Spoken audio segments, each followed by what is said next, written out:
Zanina hian Johana bung sawm pasari chang sawm ni atanga sawm ni paruk atop thleng kha kan zir dawn ania chang sawm ni atangin tianina a chang sawm pakua na hi kalau soi ve fo thin ani wangin kalunga leng deuh tlat maya amain kan lo ngai thato tel to a chu han soi non vele hrim te poi ka du dewa athu hi kan han siar to box sia chu wain ke chon ka chiar chok le dap lem lo wanga tian ka ron soi ngal mol mai don ani in ruwa zona kan da masak du chu in ta Tawngtai thin hi mieng zat nge han soi mai tur in riat le ti hi kan zo tu chewa trong bola rampon lamate missionary anga kanom velai khan ko khan upa senior tak akhat chuanin kan lo ho chua chang hianin min thil thina tu tin khel lovin ka Tawngtai sak thin cheu min tiani alu ka wan ti kher em o ko khanu pa seniorin tu tin in tan ka Tawngtai thin anti kha aro pui khati chuba ka po midang tam takin min Tawngtai sakani ti han riat kha anu ema rong bol tu mun har satak taka rong bol tu kan ni hloma tin kan rong bol na te ainang lova then kha chuan call center ate then kha chuan mi ina te omin in hlo fain then kha te chuan office ate ani thei sum don na huna te kong chi hrangin hrang kan oma mun kho har thak taka te mun feom taka te Christian lo tlimput kara te khoar takin kanom chang aum thin ani mai thei ma se min Tawngtai sak tu an omani ti riat luka thamon thak hi atam lo em ani chuan tu voina hian zanina hian in ruin lo ngai to la ka du chu Tawngtai sak tu ka nei thin hi abahan vanei thak em ti hi han thar le phot theu mai la ti kan rot masaber duani ti chuan he changa hian ole chang som ni na kanen main chang som pakuana khan Lal Isuan thu soi hi danglam tak mai awma an ma ni awangin ka in ti thiang limani atiani he hian kalau soi ve thin dana chuan Lal Isua khan in ti thiang lim le chuan amamo emmi in ti thiang lim le turin thiang lim lo na lai alo nei ve thin reng emmi kan ti chuan nei lo thiang lim fam kim ani ma se heta hian athu soi hi apoimo em ka hriat na chu an ma ni awangin atiani tin heta in ti thiang lim ti hi thiang lim Mizo mena kan tiang bolhlo ti fai in ti thiang lim in bual thiang lim in bual fai mai pi fai ti ang zonga ngai tua tur po hi ani che in alang lo an mani awangin ka in hrang ani ka in da hrang ani tina ani ber ome ti hian ka ngai tuana chuan akal thina chang som pakona hi an mani awangin ti tak mai hi keini ring tu te po hian Lal Isua azir tir te awanga a in ti thiang lim ani chuan keini po hi kan rong bol sak te awang le kan bul ve lami te awang le kan thian te awang le kan ko khan member pui kan ring tu ni pui te awang hian kan in ti thiang lim fo hi awahan tul om em ti hi ka ngai tu ani amen achan chu ke mani tan po kan han tia sual ni lem lo ke mani tan chun thil poi ni lem lo thil thalo ang po ni lem lo ma se tu te kan rong bol sak te le ke mani min lo clear vereng min lo en vereng te avang hian kan nun hi kan film khur avangai em o ti hi he Lal Isua thu sai hian mi angai tu atir thin ani chu poimo khopin ka ria ring tu then khat eng ma thil chin te an han neia en tir na lo soi ta ila kuwa e ti mai te sada muam ti mai te cigarette zu ti mai te ten zuin te poni ang su kat enga kata na poilo an han ti mai thina ma se ke mani tan po apoi lo hi tu te emoril ru chu Pathian an riat na ko khan ati buai tlat thei ti hi ngai tu apoi mo leng ka ria chu aniang chu tir ko pol apoin korin lekha thona po khanen ka thil e awanga ka unau ka ti tluk ai chuan kadam chungin sa reng ka ito lo wanga ti mai ni iko pol khan sa khatu ye ti ve ka ring amaro chu midang te ti tluk na tur tuina mo at eng sa e mo ai khat tuina mo alo tluk pha chuan arina lo chak lo pha don ai chuan ka ito reng lo wanga ti hian mi zirtir Lal Isua thu sai hian mi zirtir poimo em chu ke mania hian that lo na em enge mo kan ti awang te kan thom no ha ka wang te pon yang chu kan hairstyle te pon yang chu khatiang khan thil te thleng khan ka ta na poilo enge ka du dan ni mai lo it's my life anti chin ho ka du dan ni mai lo ti hi tu lai thlai te hian an fat khop mai ma se ring tu nu na hen kan fiat ring tur chu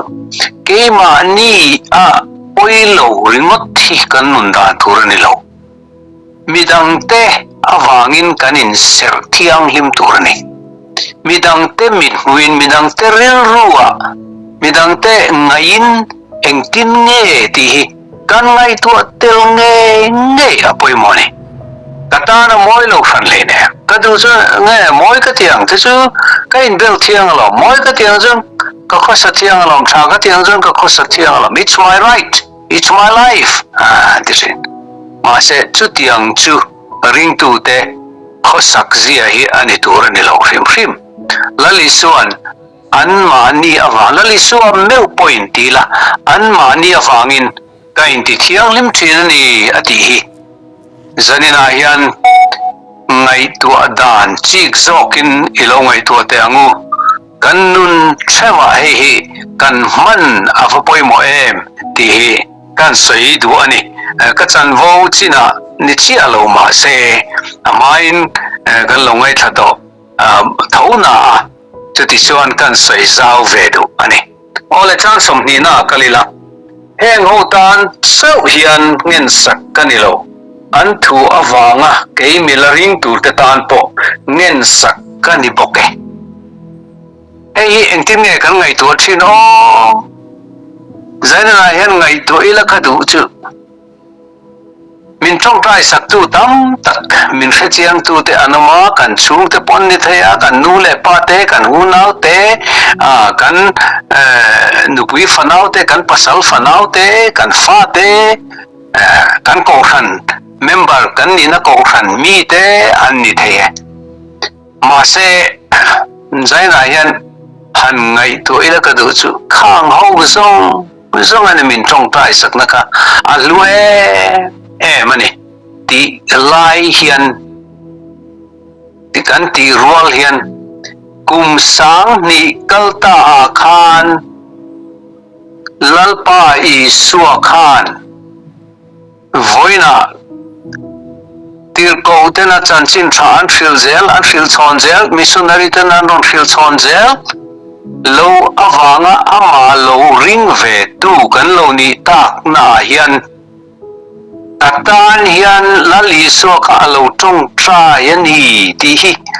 zana hian ngai to chokela avan poemo ke lu Tawngtai sak to kan van nei thatak em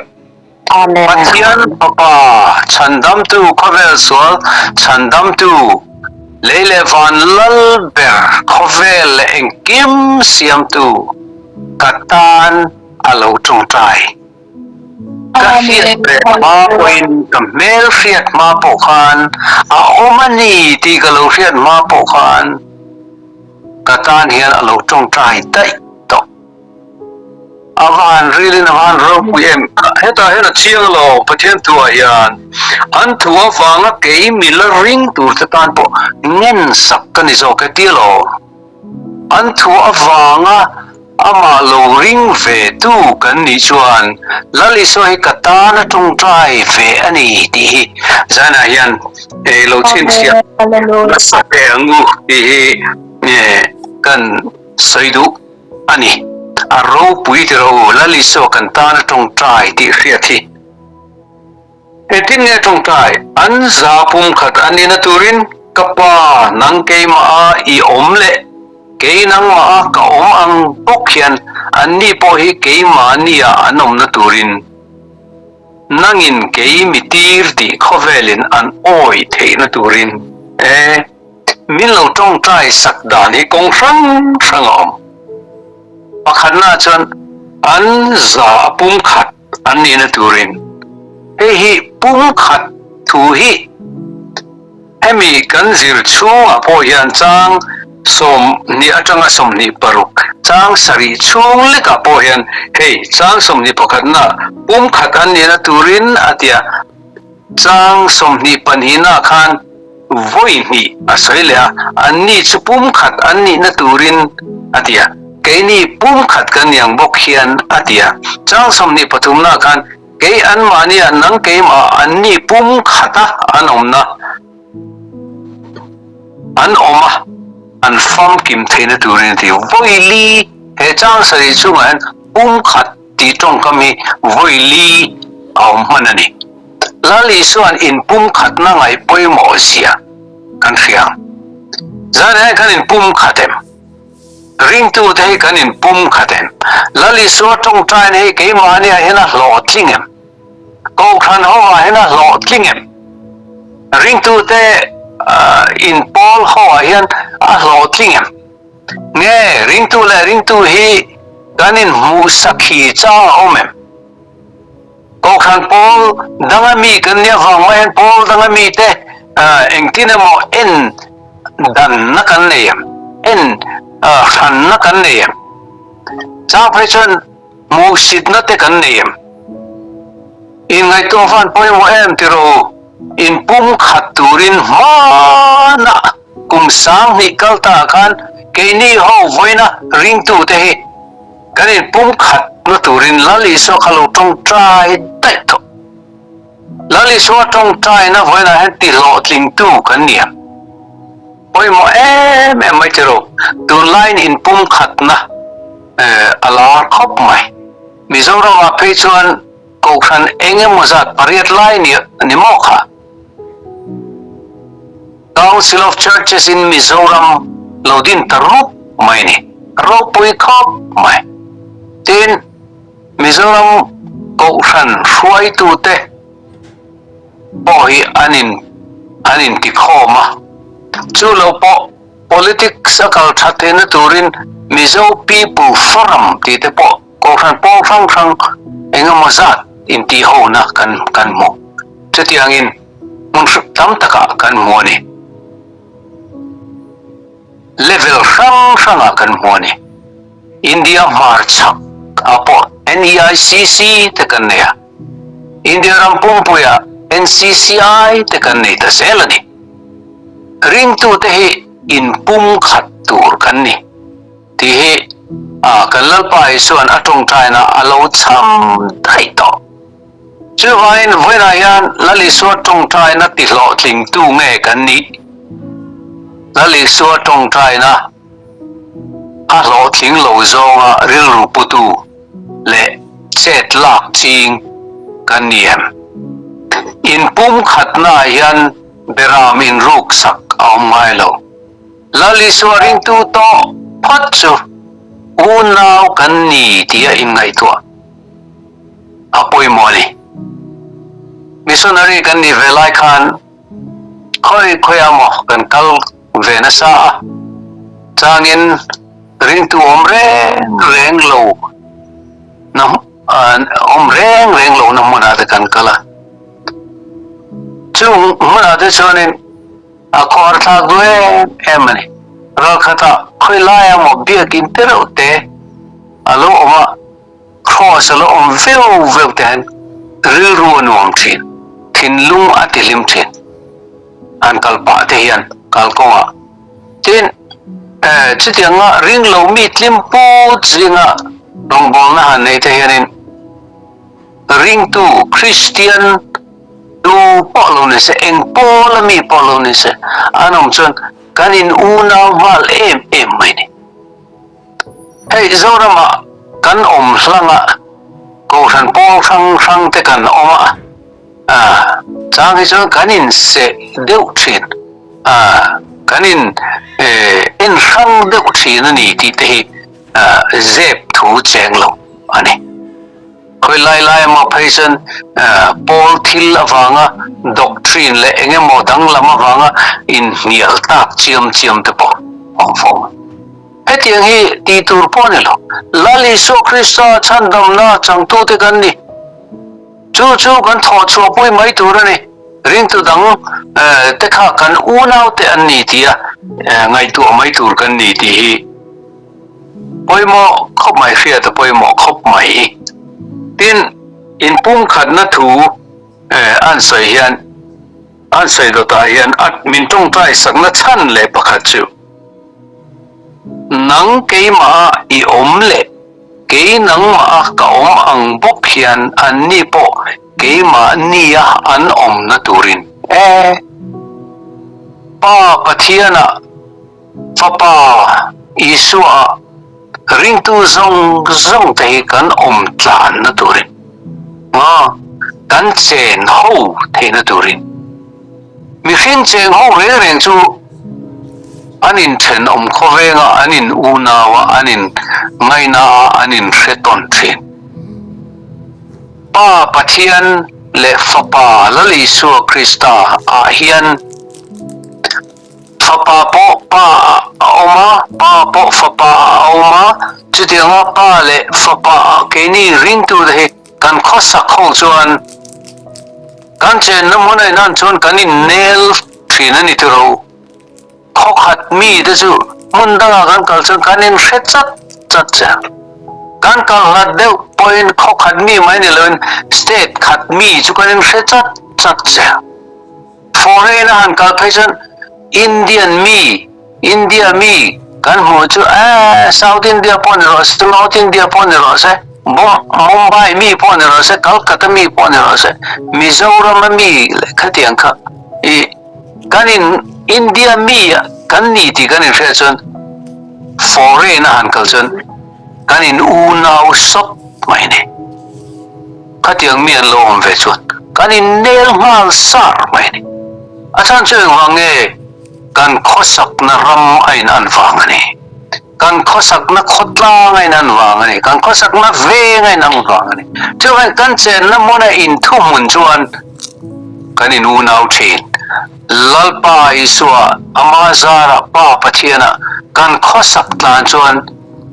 eng wangin nge kanin ngai nat lova khosak na mun khat te chu kanin ngai na thin ani tin at Tawngtai kan ta na Tawngtai na chan le pakhat chu pakhat na in pum khat na nia panina pa le fapa anin an cheng du nang khan an ma niya kan chen ho the na tuin a Tawngtai a pathum na chon chang som ni pakhat na to ber khan a to lama khan nangin keimi tir ti Khawvelin an oi the na turin ti ni chu chutia in pum khata kanama inuna kanama gun khata khosa ho thin kan ni ti Khawvel mi te laka alan chuan nge lo om tu kan ti chuan ke tir ti Khawvelin an oi tu ti nge ziti te na khana ti ka in vai ton roin vai chuan mi ten ka zirtir te in ni ti an ria Lal Isua a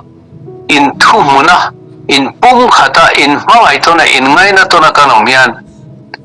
ring lo mi ten Lal Isua kha Pathian mitir ani ti hi an ngai to pha thin don ani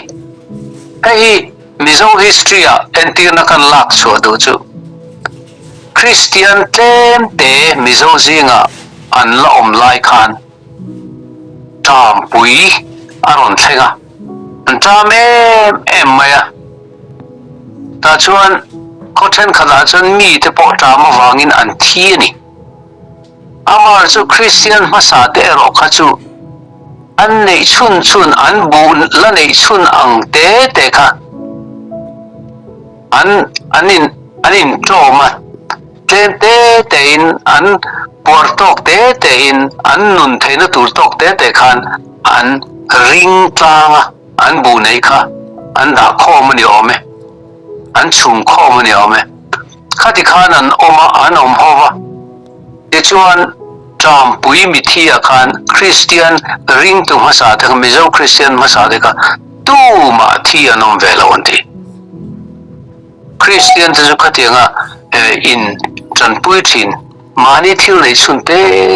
bu te chu an nei chun ani maya kha an ring tlanga tu ma thi anom vela onti ring lo mi te tam takan thi lai khan khami awang khan mitam takin Christian te hi an dang lamani anin mangai bi kani anin mangaya har san na po anin torpui tlanga an thil nei te po an in sema an chang tlanga anin share chu hang chan an dam kho chu kani ti in Christian ka an eat ve ta mitam takin ring tu an ron ni pa Pathian tu oi an ron ni pa an ti ani Lal Isua Christa ka an ron oi pa ani chu Lal Isuan ring tu ke ni ho tan Apostle te avanga hil chong zel Chanchin Tha avanga ama ring tu te ta lo Tawngtai na ka lo Tawngtai na chan pakhat ka ani cha som ni panina hian nangin ro puina mi pe kha kein an mani kapita anni chupum khat anni na turin keini pum khat kan yang bok hian atile ta pum khat tu soile ta ma se tan ro puina aron soyani ro puina hi tu na kan zirlai chunga hian mun nia saya chang som ni panina hian nangin ro puina mi pe kha kein an mani kapita atia in heta chang som ni pali lai hola khan nangin mi pe ka ro puina kha an muna turin leilung pian ma poin nangin mi mai to sia eta kalau sir tolama khan Khawvel omma athil siam te omma ro puina kanei kha min pele to atiani eng ro puina tak nge Lal Isua Pathian fapa ani nang khan alo nei to eta ro puina ti hi la Tawngtai na po kan sai thina ro puina te tin than karinan sam thina ma se kan minister masa te chuan Reverend Dr. Zaira mate kha chuan ro puina te ti mai ponilo ro pui kha aniam tur ne te ani ro pui te chatu ani ta ani sia ti tur ne te ani ro pui hi Pathian zia ani ma se hela hen thilo mom mai chu Lal Isuan ro puina anei apa ne na ta mu kha ring tu te min pe ve ni chumle Amen. Pathian zia pui lovin in fiat chang kan ne Pathian fapa Pathian fanu ni tuka pui Khawvel thil dang om thei don em ni keima min kai huai thin tu Reverend Dr. R.K. Ngagliana missionary ani lai khan full time kan lu ve ma khan ke ni chung ko kan lu ve ma khan min ron zui ve la karong bol na te hian atia kan zui ve la pa kan ti thina tu te ngai ro pui per tur nia e ngai te min ti ve mai thina kan sai ya kan sai dun na chun ani po khana sai thin cha Pathian rong bol tu tuka mi ro pui hi anom thei lo ti ni Pathian rong bol tu tuka mi ro pui hi anom thei lo zara hian Lal Isua pa rong pa thu oin arong bola thi kho phia la thu zo min oma aro pui Pathian in a choi moi ve ta thung Philippi bung nia kan mu ming zo ming chung nong ber ti kan mua ke ni po hi kan ro pui na Pathian ro pui na kan trom ve na chu Khawvel ta na achatuan remruat achatuan plan anga rong bol tu ni ve Chanchin Tha hril nun pui tu dik na te fel na te thiang lim na te tak na te Pathian zia uwa midang te ta na rong bol sakhe ring tu te ro pui na Lal Isua ama ring tu te na apeka ani chutianga ro pui na chu kan nei ni kan nei deu turani Khawvelin ro pui ati ang anilo Khawvelin ro pui ati ang ani fowlavang amaro chu Pathian ngaya ro pui ni Johana baptist tu Johana kha engti nge ti Lal Isua ngai Pathian ngaya mi ro pui ti aro Khawvel ngai chun ro pui lo sangong sai sab engti nge kha sangong sai mulpo na sina tim kha ain thum na dekha araf khaw khop le khoi zu ani acho chu rau pui lo ve khop mai ar saros te ani lo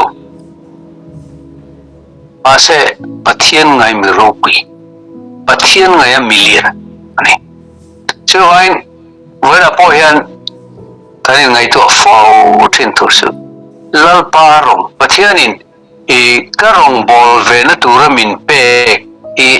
athu zoma athu oya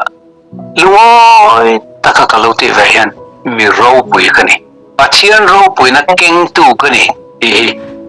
kanin ngai to apoimo hle ni ro pui na mi pe kha kein anmani ka peta ani chu pum khadan ni na turin ke ni pum khat kan yang bok khian ke anmania nang ke ma ani pum khat anama an fam kim thei na turin an tileta fam kim thei na turin fam kim ti trong kam hi chini oma sai sel na tur eng ma omlo thiang lim fam kim perfect anti oma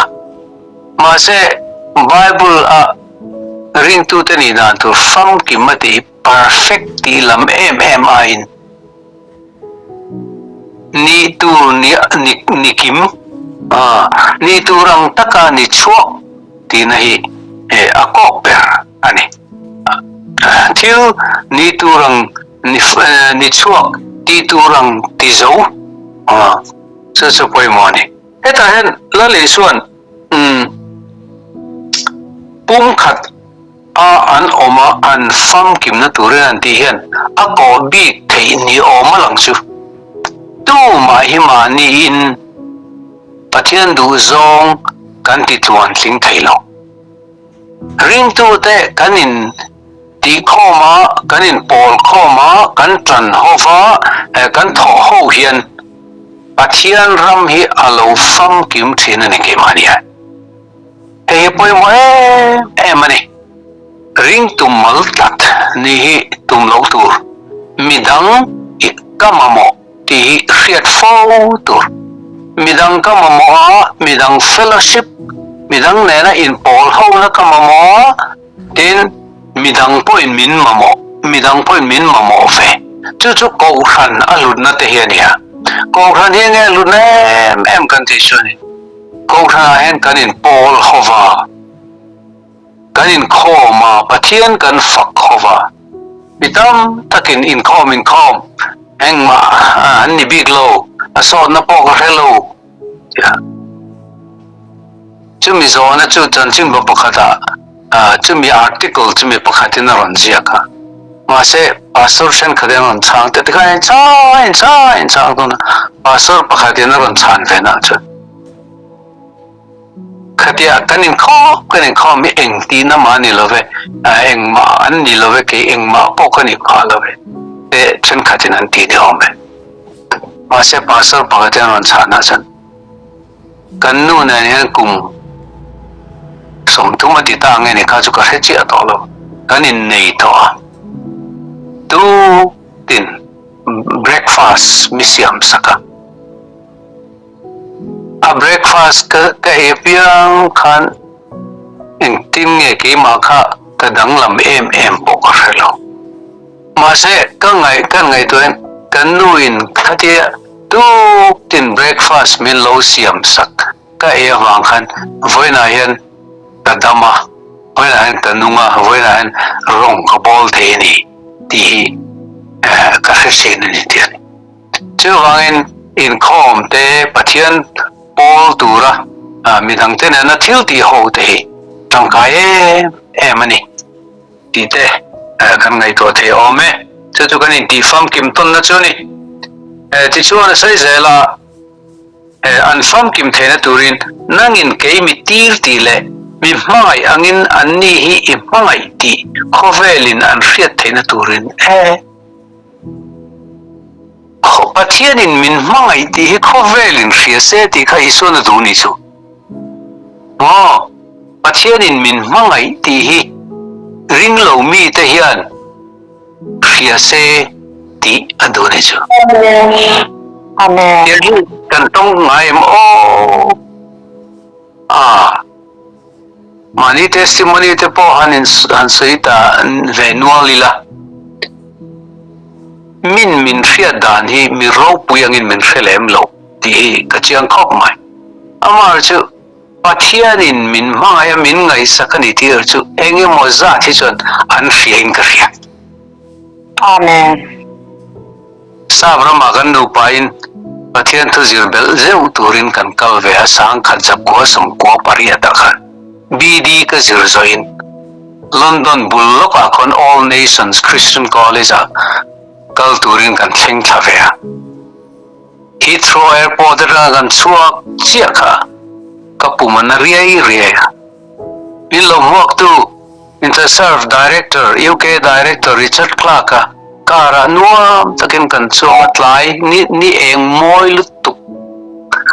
in an ram moi zia kha ke chu ka lim pui ma se ka pumron na riai re khan mi ti boitan chana ki na zan kan ani na te kan kal thing pui kan in na em to college ka lu top doctor an ko minister pa chungin local ra theng brain hospital sa pram zin ve ju ka chete mai sin zan ma sa ber chu hospital ka mur chun na em ga pum loi lam deuh he ding lam deuh na em maya ta san inom pui ve loi the ni se kan noi mi ho san le lo the lo osela ama chuin khor takin lo ke hospital a kom ran mai ta chun min han investigation te tu ka na chong na men chio ka muhil maya investigation han tia chun atu ka san na tu ka kan zai don che I real peer tia atuk le chu min zai ta min han zaya iril phir lo po ke te ko lom len ti chun min duat min na so le doctor te min duat min en kola min Tawngtai sak ka college zirlai local therapy ka lo thleng therapy ka min Tawngtai sak ba notice board ka min lo ta min Tawngtai sak ka mel fiat ngai reng lo ta kan min lo mai em chu Pathian mangai na ka alo lang ti chuan sa bramadam doi nom te chu mo au tak ti tu pao ning zam nge choi tur kha ka khelo ra ne ma se paun khat po cheng khat po min choi tir lo tu ten nge ka dom doi nom man kha min pe ka khelo ra ne voin cheng hian eng tin nge la khelo ra ne mani sen savin yang kan in zaina te ka tok do ni lang mo kan paun ken chu paun za che kan ne ve kan ken ve chu paun sang eng mo za chu anga yang min zainan khan dom doi nom nan khan ma se voin thleng hian eng tin nge kha bil kha ka dom doin bil kha eng tin nge pe ka ni ki min fil du lo re Pathian mangai na Pathian in min mangai na imo mi dang te atang hian mi ama mi te atang hian lo lang thin ani chu ring lo mi te han lo hre mai thin ani ro puilu tu mi mai angin ani hi mai ti Khawvel in an fiat theina turin na tialo kapa nangin ke mi pek te hi ka omna ka ne na oma ka du ki dang le ta deu ka omna ka ne na oma ka du Lal Isua kha Pathian pan hian akal mai don wala lon mai don akal don ma se ami te hi akal san ringot ani lo ama zui tu te he kal san min kal san ringot ani lo an ne na oma min du ani Lal Isua min du sak na yawan ro puya Lal Isua ro puina entinga ti kha nangin mi pek ka ro puina kha an mu na turin chatuan huna Lal Isua ro puina kan la mudon Khawvel kan tem ma se apumin a fain a fam kimin kan la mudon chu Lal Isua kan sakani Lal Isua hian min van du sakem ka pa fel tak Khawvel zongin an felo chia ke ro chuan ka fiat che kha ho po hian nangin ke mi tir ti an fiat kha ati tin an ne na iming ka fiat tir le fawang nangin ke mi mangaya min mangai na kha an mania a oma ke po an mania ka thei na turin kan ne na mangai na tura Lal Isua na min du sak chumo pa in ama Lal Isua a fa pa nei chun a mangai na kha ke mania hian ve se du ni chu amen pa mangai na chu kan ne na a ani entinga ti khatir ko Poland Isua Krista Isua Pathian mai na la katang hian eng main min chan thelo ti rom le katona Pathian mai na ke mani he amani eni hian mai na chang kan felo mai top thin lo ma se Pathian hian min mai ring ani chu Lal Isuan Tawngtai na khan min du saksia alo cham to ani zana hian Lal Isuan min Tawngtai sakna kong hrang kan han zir hi kan rin na nun le kan tharau nun ti har tu atan lalpan kan za tan ma min som sa ko se amen